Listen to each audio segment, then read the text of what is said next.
Halo sahabat sehat Eka Hospital semua dimanapun berada, apa kabar? Semoga semuanya dalam keadaan yang sehat ya. Oke, kembali lagi bersama kita di podcast sehat YouTube Eka Hospital. Nah, hari ini kita akan membahas tentang modalitas diagnostik untuk aritmia. Saya perkenalkan diri, nama saya Dr. William Jauhari. Kita akan membahas tentang topik tadi dengan Dr. Daniel Tanubudi, spesialis jantung pembuluh darah konsultan, Fellow of Indonesian Heart Association. Oke, Dr. Daniel ini adalah seorang dokter spesialis jantung pembuluh darah konsultan aritmia yang berpraktek di Eka Hospital BSD. Annyeonghaseyo, Dr. Daniel. Annyeonghaseyo. Oke, terima kasih banyak dok atas waktunya sudah bisa join kita pada sore hari ini. Mudah-mudahan pembicaraan kita hari ini menarik dan dapat mengedukasi sahabat sehat Eka Hospital semua. Karena belakangan ini jika dilihat banyak ya dok berita-berita nasional maupun internasional tentang aritmia. Belakangan ini salah satu anggota DPR kita katanya kena aritmia masuk ICU sampai terakhir bahkan meninggal. Gitu. Oke. Do you mind telling us your story? Lahir di mana? Sekolah di mana? Terus kenapa mau jadi dokter? Kenapa jadi spesialis jantung pembuluh darah, dok? Silakan, dok. Oke. Baik, terima kasih ya, Dr. William, dan selamat sore semua. Saya lahir di Bogor. Okay. Ya, 50 tahun yang lalu kira-kira. Dan ya saya besar di kota hujan tersebut. Kenapa mau jadi dokter tadi ya? Yeah. Jadi saudara dan Dr. William dulu waktu zamannya saya, yang namanya cita-cita itu adalah dua besar, dokter dan insinyur. Oh, saya juga mau jadi dokter sejak dari TK, dok. Betul ya? Iya, dari TK, SD, SMP ditanya mau Jadi jadi dokter terus. ada kisah menarik. Jadi saya tuh dulu tinggal di satu keluarga besar. Artinya tidak hanya keluarga ayah ibu saya sendiri, tetapi ada keponakan, ada sepupu, ya kan? Dan ada kakek buyut saya di situ di keluarga itu. Dan sejak saya waktu kecil, jadi kita dari kecil-kecil tuh kalau sore yang bocil-bocil tuh ngumpul lah ya, ketemu sama ya kita bilang yang kongco ya. Kongco sama. Kongco. Jadi ada kakek buyut ya kan, berarti dari opa itu ada bapaknya masih hidup. Kongco, ya. Jadi umurnya masih udah hampir 100 tahun waktu itu beliau. Nah itu di satu-satu, nah kebetulan saya jadi dokter. Jadi ini jadi dokter ya, ini jadi insinyur gitu. Oh, beliau menentukan masa depan dokter Daniel. Jadi orang tua cuma mengamini aja. Iya. Dan ya pada akhirnya memang di dalam kepala saya ketika itu menjadi dokter dari sejak kecil, dan memang salah satu yang menjadi bagian menarik adalah ketika saya ketemu dengan dokter saya dulu, dokter anak, ketika saya sakit. Saya sangat mengagumi profesi ini, di mana bisa membantu orang yang sedang, ya itulah ya, klisenya adalah begitu ya. Tapi sama dok, persis. Dokter anak juga sama. Jadi begitu, dan kemudian setelah ya puji Tuhan ada jalan yang artinya bukan sesuatu yang di luar kekuasaan saya untuk kemudian akhirnya masuk di dalam sekolah kedokteran. Waktu itu saya belajar di Unpad di Pajajaran, dan ya saya bukan dari keluarga yang mampu sehingga masuk ke sekolah negeri tentu menjadi sesuatu yang sangat menguntungkan, artinya biayanya tidak terlalu mahal. Waktu itu tentu sekarang swasta. Waktu itu pun sangat jauh berbeda antara swasta dengan kuliah di sekolah negeri. Dan setelah di kedokteran tentu ya ada bagian yang sangat menarik. Ketika itu saya kira waktu di zaman saya jantung belum menjadi sesuatu yang pesat seperti ini perkembangannya. Iya, dulu artinya baru dimulai lah kira-kira. Juga jumlahnya masih sedikit sekali. Jadi belum ada tindakan-tindakan intervensi, masih berupa obat-obatan dan penelitian-penelitian, tetapi bagian organ ini ketika itu saya berpikir bagian kecil tetapi sangat vital, dan saya melihat bahwa pada saat itu perkembangannya akan sangat pesat karena penelitian-penelitian saat itu sudah mulai dilakukan. Dan intervensi kita baru membayangkan ya di Indonesia, tetapi di luar sudah mulai terjadi gitu ya. Oh, jadi pas dari awal itu belum ada intervensi dok? Sejak udah berapa tahun karir dokter baru akhirnya intervensi? Waktu saya masih di Unpad sih saya kira saya belum sangat berkenalan dengan intervensi. Mungkin sudah ada, tetapi bukan yang terlalu besar gitu ya. pada saat jadi perkembangannya atau perjalanannya ketika saya lulus dokter tidak serta-merta saya langsung sekolah. Saya 3 tahun PTT, dulu namanya PTT, pegawai tidak tetap. Jadi harus melayani di Kalimantan Tengah saya dulu. Kalimantan Tengah di bagian yang terpencil. Jadi 3 tahun di situ. Setelah itu saya harus bekerja dulu karena saya sudah berkeluarga saat itu. Jadi tahun 2002 saya baru masuk sekolah atau ambil spesialisasi. PPDS ya dok ya, residency. Oke. Dok, why aritmia? Dari sekian banyak mungkin konsultan yang bisa diambil, kenapa dokter tertarik aritmia? Apakah mungkin orang bilang kayak kecebur atau kayak memang ada interest khusus gitu tentang aritmia? Ya, jadi di masa saya residensi waktu itu aritmia masih belum berkembang seperti sekarang. Boleh dibilang bagian yang mungkin sedikit banyak dihindari dibandingkan dengan intervensi. Dan di Indonesia sendiri belum banyak. Waktu itu guru saya, Dr. Munawar, menawarkan saya untuk melanjutkan pendidikan di Korea Selatan waktu itu. Dan memang seluruh bagian dari pendidikan jantung saya sebetulnya senang. Tidak khusus hanya aritmia. Saya senang pediatrik, tetapi bukan menghadapi anaknya, tapi ilmunya senang. Bagaimana menemukan kelainan kongenital melalui USG, bagaimana kemudian mengatasinya. Intervensi juga saya senang, ilmu-ilmu ICU juga senang. Aritmia dalam hal ini tentu waktu di saya residensi adalah kebanyakan dengan melakukan EKG, pada saat itu masih EKG, kemudian kita melihat sedikit pada saat melakukan ablasi, EP study. Sesuatu hal yang menarik karena kita tidak melihatnya secara jelas, tetapi kita bisa menganalisa. Mungkin saya juga orang yang sifatnya menganalisa dan kemudian akhirnya bisa mengambil satu kesimpulan yang artinya walaupun kita sama-sama melihat orangnya, pasiennya, tetapi itu kita harus bayangkan. Jadi secara imajinasi harus bekerja gitu ya. Jadi itu yang menarik sih dari aritmia, dan kebetulan ada kesempatan seperti itu di akhir studi saya. Dr. Munawar menawarkan untuk lanjut ke Korea Selatan. Pasien yang paling berkesan buat dokter, berkesan mungkin dalam hal pasiennya sulit kah atau misalnya memang kepribadiannya gitu? Ya, pada saat saya kembali ke Indonesia kemudian melakukan tindakan di Eka Hospital, pasien yang menarik saya kira atrial fibrilasi. Saya pernah lakukan ablasi di awal sekali, seorang ibu mungkin usia hampir 60-an yang sangat simptomatik dengan atrial fibrilasi. Atrial fibrilasi adalah gangguan irama jantung di mana dia tidak teratur, tetapi paroxysmal type, jadi artinya on and off, hilang timbul. Tapi ibu ini sangat simptomatik dan kemudian dia mau diablasi. Pasien pertama saya ingat sekali. Pasien pertama dok? Iya. Oh, oke. Setelah balik dari Korea dapat nih pasiennya. Tidak mudah mendapatkan pasien aritmia karena yang mau ditindak. Yang mau dilakukan tindakan pertama cost-nya juga tidak sedikit ya. Tapi ya puji Tuhan si ibu itu mau, dan kemudian ya tentu ya saya deg-degan banget dengan pasien pertama dan makanya menjadi sangat berkesan. Dan ketika setelah lakukan tindakan atrial fibrilasinya selesai, artinya bisa kita atasi.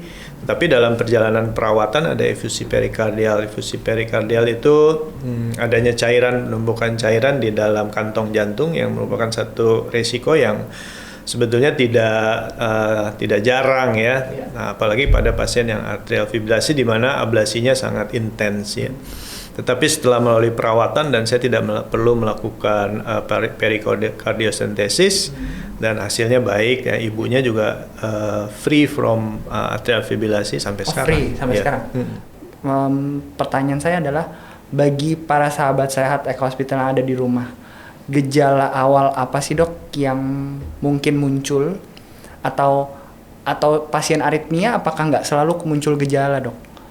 Jadi mereka harus curiga apakah mereka ada aritmia atau enggak, terus mesti periksa apa gitu, kira-kira alurnya seperti apa dok? Ya saya kira pasien akan datang kepada kita tentu dengan suatu gejala ya, kecuali kalau dia melakukan medical check up. Nanti ada dua hal itu. simptomatik atau asimptomatik. Oh, oke. Nah, kita misalnya melihat yang bergejala pasti dia datang kepada kita di luar dari paket dari medical check up. Iya. Gejala apa yang biasanya muncul? Ya pastinya karena ini aritmia, gangguan irama jantung, maka yang paling sering adalah berdebar-debar. Ya, gangguan irama jantung sendiri sebetulnya secara simpel terbagi dua lagi, yaitu yang terlalu lambat atau terlalu cepat. Oke. Terlalu cepat biasanya keluhannya debar-debar. Ya. Debar-debar diterjemahkan oleh pasien-pasien terkadang berbeda-beda. Ada yang bilang dia sesak, ada yang bilang dia chest discomfort. Nah, kita mungkin harus menggalinya lagi lebih ketika kita bertemu dengan pasien. Kalau yang asimptomatik tentu kita akan terdeteksi secara tidak sengaja melalui pemeriksaan yang dilakukan di medical check up. Misalnya kita lakukan EKG, ternyata EKG-nya irama nggak teratur. Ada pasien yang dengan irama tidak teratur, dia tidak ada gejala. Ya, dulu ada namanya istilahnya lone AF. Jadi dia sendirian aja tetapi tidak ada gejala. Sekarang istilah itu tidak dimasukkan lagi ke dalam guideline, tetapi yang pasti disebut asymptomatic atrial fibrillasi. Baik. Oke. Terus kalau misalnya memang misalnya pasien yang asimptomatik berarti kita nggak bisa jaring ya, kecuali mereka memang melakukan medical check up. Kalau misalnya pasien yang tadi ada keluhan berdebar-debar, pemeriksaan apa yang paling dini bisa dilakukan? Terus kalau misalnya pas hasilnya normal, Dok, selanjutnya kira-kira apakah kayak ya udah mungkin saya lagi banyak kan stres aja gitu, mungkin saya lagi banyak pikiran. Betul. Gitu. Itu yang penting sebenarnya, pertanyaan penting juga untuk menjadi informasi bagi yang mendengarkan ya. Seringkali pasien dengan atrial fibrillasi atau aritmia lah ya datang kepada kita dengan suatu keluhan yang sudah terjadi sebelumnya. Dan pada saat berhadapan dengan dokter sudah tidak terjadi lagi gitu ya. Iya, atau bahkan mungkin lupa kadang. Ya sadar, pada saat itu dalam keadaan normal. So, waktu kita periksa iramanya baik-baik, EKG-nya normal. Tetapi keluhan debar-debar itu jangan dianggap remeh ya. Yang pertama tentu modalitas pemeriksaan kita EKG. EKG yang secara simple, kalau dari resting EKG aja memang sudah tertangkap aritmianya ya lebih bagus. Tapi apabila tidak, bukan berarti hanya pasien ini pikiran aja nih gitu ya, stres ya. Orang kan stres bisa juga ya kan. Itu saya kira menjadi bagian yang paling akhir ketika kita sudah singkirkan semua dengan pemeriksaan penunjang. Pemeriksaan penunjang yang paling penting untuk aritmia adalah Holter, rekam jantung yang lebih panjang daripada sekedar hanya beberapa saat ketika lakukan EKG resting. Baik, Dok. Untuk yang Holter sendiri, Dok, seberapa sering dilakukannya? 24 jam atau 48 jam atau bisa sampai selama apa bahkan, Dok, pemeriksaan si Holter ini? Ya 24-48 jam biasanya yang paling relatif, yang paling sering. Tetapi sekarang dengan berkembangnya teknologi, semakin lama kita record itu semakin banyak kemungkinan aritmia bisa kita tangkap gitu ya. So, jadi sekarang kita bisa lakukan perekaman 2 minggu, 1 bulan, bahkan tahunan. Itu ada yang namanya loop recording. Jadi loop recording ini kalau Holter yang biasa kita hanya pakai patch, ya ditempel gini. Kalau yang 24-48 jam biasanya pasien agak ribet, ada kabel-kabel yang kemudian ada recording yang dia bawa pulang. Kalau yang seminggu, karena 24 jam dia nggak bisa mandi kan, karena ada alat. Cuman sehari doang. Ya, kalau seminggu biasanya patch-nya lebih simple, bisa mandi, dilepas, mandi, pasang lagi. Kalau yang recording, loop recording namanya. Jadi kalau loop recording itu dia tidak merecord sepanjang setahun, dia baca. Nggak terus-terusan gitu. Nah, jadi dia bacanya juga setengah mati. Dia akan diberikan petunjuk apabila terjadi gangguan, dia pencet satu tombol untuk kemudian alat itu akan merekam. Nah itu biasanya ditaruh di bawah kulit, jadi kayak implan. Terus ditekannya juga di kulitnya gitu? Ada alatnya nanti. Atau pakai smartphone di ya seperti itulah. Di Indonesia bisa dilakukan, dong? Bisa itu bisa. Di EKA? Di EKA ada beberapa kali, tetapi seringkali kita lebih banyak yang 24, 48 atau yang mingguan atau bulanan. Echo atau treadmill itu ada gunanya nggak sih, Dok, untuk pemeriksaan, untuk mendiagnosis seseorang dengan aritmia? Ya, setiap kali ada gangguan aritmia tentu kita harus melihat secara keseluruhan. Echo dalam hal ini USG jantung adalah untuk melihat apakah ada gangguan atau kelainan anatomi kita lihat menjadi satu sumber ya gangguan aritmia itu yang kalau bisa diatasi tentu itu bisa mengatasi keluhan aritmianya. Kemudian melakukan treadmill test juga penting karena aritmia juga kadang atau sering kali juga terhubung dengan adanya penyempitan koroner. Jadi saya kira modalitas pemeriksaan kita EKG, kemudian Holter, rekam jantung yang lebih panjang. Pada saat pasien ada di klinik, kita bisa lakukan secara keseluruhan dengan ekokardiografi tadi, USG jantung untuk menilai anatominya, dan treadmill test. Paling tidak, treadmill test juga punya informasi yang baik, karena perekamannya lebih panjang dari EKG strip yang biasa, dan kita berikan beban pada pasien, pada jantung pasien, untuk kalaupun bisa tercetus aritmianya, tentu kan kita bisa langsung diagnostik di situ. Oke. Kalau misalnya dok pasien tanpa keluhan dan ada aritmia tadi, implikasi apa yang bisa terjadi pada pasien ini? Maksudnya, apakah semua kita perlu curiga nih walaupun nggak ada keluhan gitu ya dok ya, nggak ada keluhan, kita perlu cek nih apakah ada aritmia, karena kalau misalnya kayak asimptomatik kan kemungkinan long term kita nggak ketahuan. Apakah ada implikasinya dok pada mungkin 10 tahun 20 tahun gitu? Ya, terutama mungkin kita bicara pada kasus yang sering terjadi akhir-akhir ini dan yang menjadi faktor risiko dari stroke, yaitu atrial fibrilasi. Atrial fibrilasi ada beberapa persen kasus asimptomatik. Nah, itu biasanya kedetek dengan pasien melakukan medical check up atau melakukan perekaman EKG. Nah, EKG yang hanya beberapa saat pun bisa merekod apabila atrial fibrilasinya itu terjadi secara persistence, artinya tidak on and off. Nah, implikasinya secara jangka panjang tentunya kalau pasien mengalami atrial fibrilasi, yang menjadi resiko paling berbahaya dari atrial fibrilasi adalah stroke. Ya, 3 dari 5 pasien stroke itu akibat dari atrial fibrilasi. Dan gejala yang ditimbulkannya lebih berat apabila stroke-nya itu akibat dari atrial fibrilasi. Secara sederhana, atrial fibrilasi irama jantung tidak teratur. Akibatnya dia menimbulkan aliran darah tidak lancar sehingga pada satu saat dia bisa membentuk bekuan darah, emboli namanya, bekuan darah yang bergerak. Nah, ketika dia bergerak mengikuti aliran darah, ketika sampai di pembuluh darah otak yang semakin menyempit pembuluh darahnya dan dia menyumbat, nah itulah terjadi stroke. Nah, itu implikasi yang saya kira yang paling berbahaya dan paling menguntungkan apabila kita bisa mendetek itu walaupun pasien tidak ada keluhan.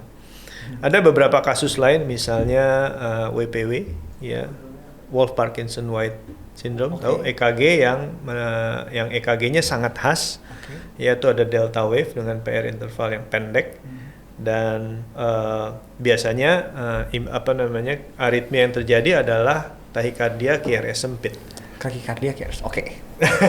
Nanti coba kita tampilkan gambar EKG ya, kurang lebih gelombang-gelombangnya. Ya, tahikardia QRS sempit, tapi teratur, tetapi dia irama jantungnya bisa sampai 180, 200 kali per menit. Dan 180 tuh lebih dari lari maraton ya. Iya, dan ya pasien biasanya bergejala sih kalau itu. Cuma ketika dia muncul gejalanya aja dia akan merasakan, setelah itu tidak merasakan. Nah, bagian yang paling berbahaya dari WPW atau Wolff Parkinson White disease ini atau sindrom ini adalah ketika itu kan ada accessory pathway namanya. Jadi ada kabel tambahan. Ya, kalau saudara tahu jantung itu untuk beraktivitas, memompa itu dia sebenarnya ada aliran listrik yang distimulasi oleh SA node namanya. Di setiap orang ada di situ. Dan kemudian impuls listrik itu dialirkan ke seluruh bagian jantung untuk dia memompa atau bergerak secara simultan dan bersamaan. Jadi nggak yang satu mompa, yang satu diam, ya kan? Harus bersamaan untuk memompa darah. Nah, WPW ada aksesori PW adalah kabel tambahan. Nah, kabel tambahan ini bisa mengakibatkan irama yang cepat itu. Dan ya secara singkatnya dia bisa menimbulkan ventricular fibrilasi atau gangguan irama jantung yang berbahaya apabila pada keadaan tertentu. Kalau lebih lambat bisa nggak dok? Tadi kan lebih cepat. Lebih lambat biasanya adalah penyakit-penyakit degeneratif. Misalnya kalau kita bicara denyut yang normal kan antara 60 sampai 100 atau 60 sampai 80. Di bawah 60 kita bilangnya bradikardia atau lambat. Kalau terlalu lambat sampai 30-20 ya biasanya akan mempengaruhi penampilan pasien ya, artinya suka kelayangan, pingsan, maksud saya begitu ya. Oke, baik. Atau lemah ya, kelemahan. Dan biasanya pada orang lanjut usia atau adanya pause. Jadi irama normal tiba-tiba ada henti jantung yang sementara, misalnya lebih dari 2 second aja biasanya bisa menimbulkan blackout. Pingsan gitu ya, Dok. Berarti pingsan juga menjadi salah satu. Betul, pingsan salah satu hal yang harus kita selidiki apakah itu bersumber dari gangguan irama jantung yang terlalu lambat. Itu salah satu pingsan, dan kemudian biasanya pada orang tua sih. Oke. Ya pada orang senior ya lanjut usia mungkin di atas 70 tahun ya harus hati-hati kalau opa oma misalnya mengalami jatuh yang berulang. Ya terkadang kan jatuh kita nggak melihat secara ini ya, mungkin opa oma bilangnya kepleset atau apa, tapi kalau berulang ya harus singkirkan apakah ada bradiaritmia. Iya, kalau misalnya pada opa oma gitu, Dok, maksudnya apa seinvasif apa kita perlu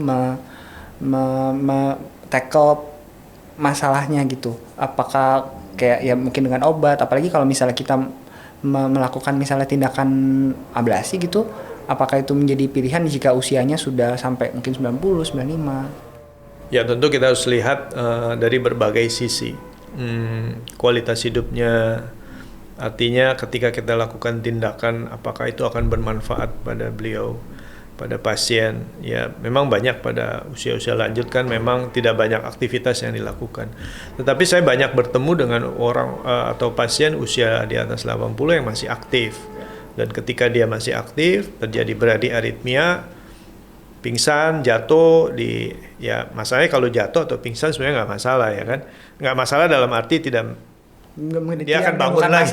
Dia akan bangun lagi. Tetapi masalahnya ketika dia jatuh, kita nggak bisa tentukan dia harus jatuh di tempat tidur misalnya kan. Nah itu yang berbahaya. Nah saya kira kalau bradiaritmia penanganannya adalah memakai pacu jantung. Dan bahkan memang sebagian besar alat pacu jantung ya digunakan pada usia-usia lanjut memang di atas 70 tahun. Oke. Yang menarik juga, Dok, kayaknya kalau zaman dulu pas misalnya saya lagi kecil gitu nggak banyak orang yang bilang oh iya kelainannya aritmia, tapi seiring dengan sekarang gitu maksudnya seiring dengan berjalannya zaman, saya bahkan keluarga saya sendiri udah ada 2 gitu, satu ibu saya sendiri dan satu lagi tante saya mengalami aritmia, Dok. What's your take on why it happen? Apakah mungkin makanan kah atau apa, Dok? Ya ada beberapa bagian aritmia yang seperti denyutan ekstra, ya VES itu ya, ventricular excess systole atau premature ventricular contraction, yang suatu kemungkinan adalah sudah terjadi secara alami, artinya ada potensiasi dari sel-sel otot jantung yang mungkin bisa pada dalam perjalanan kehidupannya, entah itu karena hormonal atau beban aktivitas fisik atau mental, atau bisa juga dicetuskan karena koroner. Kalau kita bicara tentang koroner, penyempitan dan tentu gaya hidup nanti di situ. Alkohol misalnya, banyak juga yang aritmia karena kebiasaan yang kurang baik. Oh, okay. Jadi tetap ada porsi gaya hidup yang harus diperbaiki. Apalagi di masa-masa zaman-zaman sekarang ya kan, dengan bebasnya makanan dan kemudian stres mungkin yang tingkat stresnya lebih tinggi karena kemajuan teknologi dan pekerjaan-pekerjaan yang begitu banyak. Jadi tidak terlepas dari hal-hal gaya hidup itu. Oke, baik, Dok.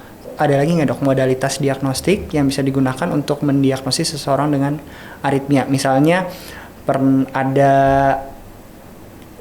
supir gitu misalnya lagi pingsan saat membawa mobil, maksudnya itu kan sesuatu yang serius memang karena itu pekerjaannya gitu. Seserius apa kita perlu mencari masalahnya dan perlu seagresif apa kita mencari penyebabnya gitu. Oh ya, baik.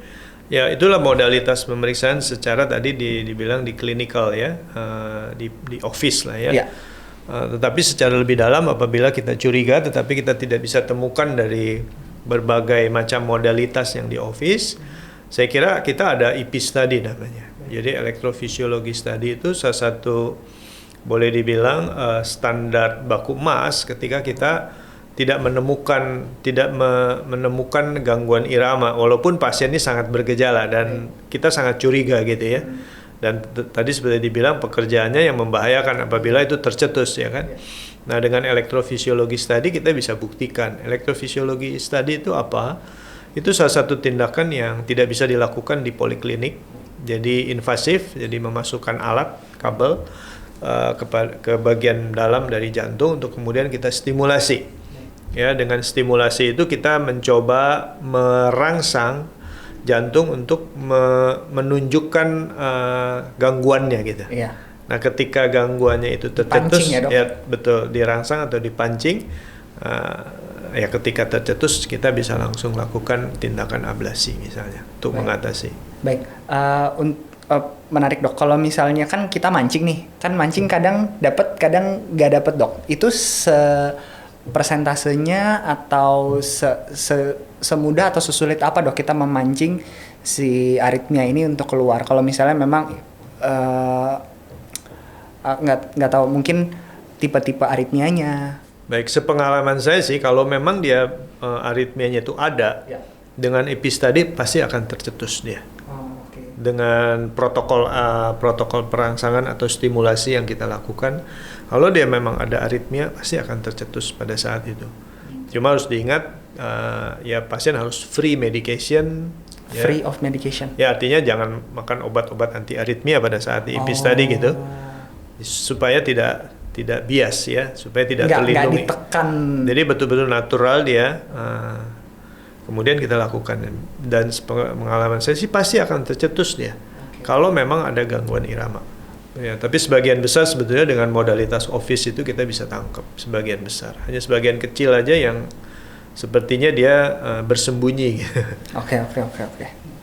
Kalau pemeriksaan laboratorium dok, kayak periksa darah atau CT scan gitu, apakah itu modalitas yang bisa kita gunakan juga untuk mendeteksi aritmia atau menangani aritmia?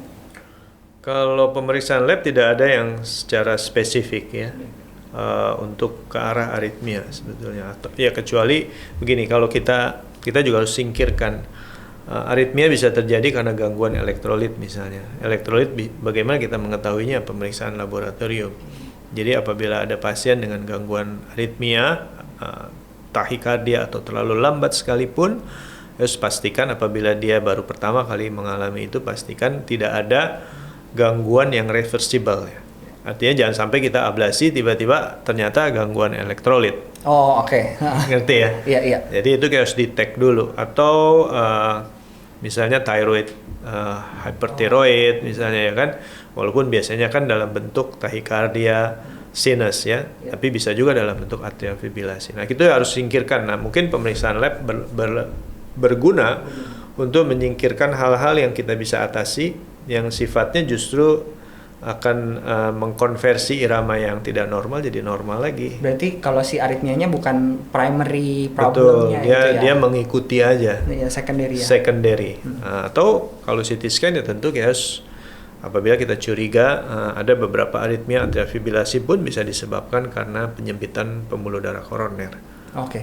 Tapi kalau kita bicara gangguan anatomi, ya seperti beberapa sindroma, misalnya HOCM, ya hypertrophic obstructive cardiomyopathy, yang bisa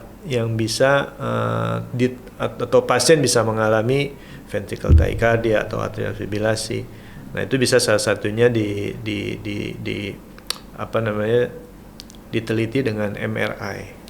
Untuk melihat apakah ada juga misalnya ada gangguan yang disebut arrhythmogenic right ventricular dysplasia, ya ARVD, itu macam-macam aritmia itu. Tetapi ini yang saya sebutkan tadi, HCM, hypertrophic cardiomyopathy, ARVD, ARVC ya, atau arrhythmogenic right ventricular dysplasia, atau misalnya Brugada atau long QT syndrome. Itu gangguan-gangguan yang justru walaupun dia prosentasinya kecil di dalam suatu jenis aritmia, tetapi bisa menimbulkan sesuatu yang fatal. Oke, baik dok. Terus kalau misalnya untuk pasien-pasien dengan aritmia ini kan berarti pilihannya tadi ada satu ablasi dan dengan medikamentosa dok atau dengan obat-obatan. kekurangan dan kelebihan dari masing-masing modalitas terapi ini apa dok kira-kira? Ya pastinya untuk berbagai jenis aritmia, kalau kita bicara yang ablasi tentu untuk yang sifatnya lebih cepat ya, tachycardia, iramanya cepat. Nah itu ada beberapa jenis aritmia seperti yang tadi saya bilang WPW, ada accessory pathway, ada kabel tambahan, atau FVNRT. Jadi ada satu sirkuit di listrik jantung yang seperti konslet gitu. Nah obat tentu tidak bisa mengatasi ini. Obat hanya menjarangkan keluhannya saja, tetapi tidak menuntaskan secara permanen ablasi di dalam hal ini. Atrial fibrilasi apabila sudah menjadi persisten, biasanya angka success rate dari ablasi juga tidak begitu tinggi, tergantung bagaimana komunikasi kita dengan pasien dan apakah pasien sangat bergejala. Ablasi dalam hal ini bisa mengurangi gejala. Oke, sorry dok, tadi dokter bilang persisten, berarti kalau semakin dini ablasi itu dilakukan pada pasien AF, outcome-nya akan lebih baik? Betul, berdasarkan penelitian, studi, ya jenis atrial fibrilasi yang sifatnya paroksismal yang hilang timbul itu justru yang success rate untuk dilakukan ablasinya, angka keberhasilannya lebih tinggi. Dan ya dulu kita mengenalnya ada satu istilah AF beget AF. Jadi apabila AF-nya terlalu sering, maka dari paroksismal bisa menjadi persisten, persisten menjadi long standing, permanen. Long standing permanen itu artinya ya udah AF aja, AF aja. Dan biasanya pasiennya udah adaptable dia dengan irama yang tidak teratur itu. Kalau misalnya dia sudah sampai yang tadi yang permanen ya, long standing permanen. Ya, permanen AF, ablasi sudah bukan lagi menjadi therapy of choice. Waktu saya di Korea, sebenarnya profesor saya lebih banyak pasien-pasien yang sifatnya permanen dia. Oh, terus outcome-nya tapi gimana? Itu sangat time consuming. Okay. So satu pasien tuh bisa 6-8 jam kerjakan. Oh. Dan harus dengan bermental baja lah kita ya. Kayak di ini ada lagi, ini masih ada gitu ya, diulang-ulang. Ya, jadi harus dicari terus, di ablate. Ablasi sendiri sebetulnya adalah suatu tindakan yang kita berikan panas, ya kan, lewat kateter yang masuk ke dalam jantung untuk merusak sebagian sebetulnya.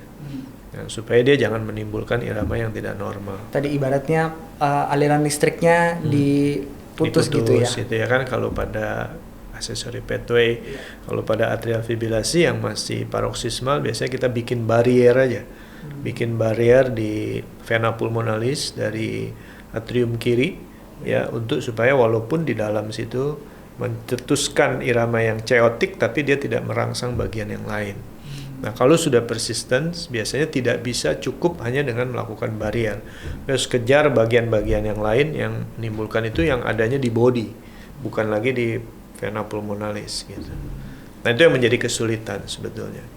Nah, apabila pasien tidak bergejala, dan ini biasanya kita 3 pilar dari penata laksanaan atrial fibrilasi adalah rhythm control, kemudian awal rate control, rhythm control, baru stroke prevention. Kalau itu kita bisa penuhi sebetulnya walaupun pasien dengan atrial fibrilasi, tapi dia menjalani kehidupan bisa dengan baik-baik saja. Gitu.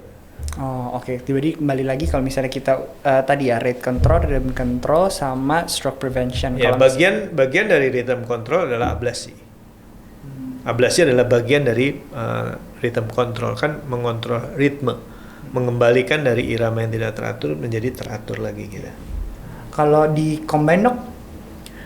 Obat sama itu? Iya, ablasi. Mungkin pada yang tadi yang long standing atau permanent? Iya, saya kira bisa.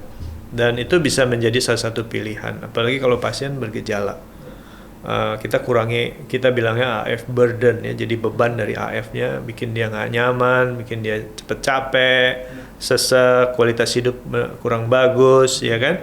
Nah, kita bisa lakukan ablasi walaupun mungkin tidak menuntaskan keseluruhan, tapi beban AF-nya jadi berkurang.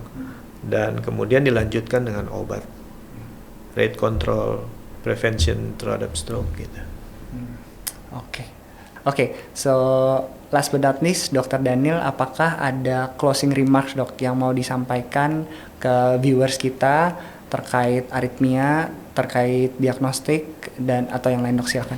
Ya, saya kira untuk pendengar mungkin yang perlu diingat adalah ketika ada gejala harus segera dikonsultasikan kepada kami tentunya ya, bagian dari elektrofisiologis, terutama gejala yang seperti tadi kita sudah singgung ya, debar-debar, cepat capek yang berhubungan dengan jantung kita. Nah, tapi apabila tidak ada gejala, lakukanlah medical check up secara berkala supaya secara dini kita bisa detect dan bisa atasi. Jangan sampai bagian akhir dari resiko dari atrial fibrilasi seperti stroke misalnya itu sangat menurunkan kualitas hidup seseorang, bukan? Dan sekarang banyak yang sudah terjadi di usia-usia muda dan masih produktif, 30-40 tahun stroke. Bisa dibayangkan ya kan, kualitas hidup menurun, kemampuan untuk kemudian bekerja juga sangat menurun. Nah, itu saya kira yang perlu diperhatikan. Yang kedua adalah gaya hidup tentu. Seperti tadi sudah disinggung, ya, tetap semuanya adalah berhubungan juga dengan gaya hidup. Hindari alkohol, stop rokok, exercise teratur, balance dalam kehidupan. Bekerja tentu kita harus, tetapi istirahat juga harus cukup. Mental health juga, beribadah, rajin berdoa dan berserah tentu ya. Nah, itu bagian-bagian yang saya kira kita bisa lakukan secara alami supaya jangan sampai terjadi masalah. Ya, dok. Oke. Thank you so much, Dr. Daniel. Untuk sahabat sehat Eka Hospital di rumah, sekian bincang-bincang kita di podcast sehat pada sore hari ini. Semoga bisa bermanfaat dan bisa memberikan edukasi untuk teman-teman semua. Oke, bye-bye.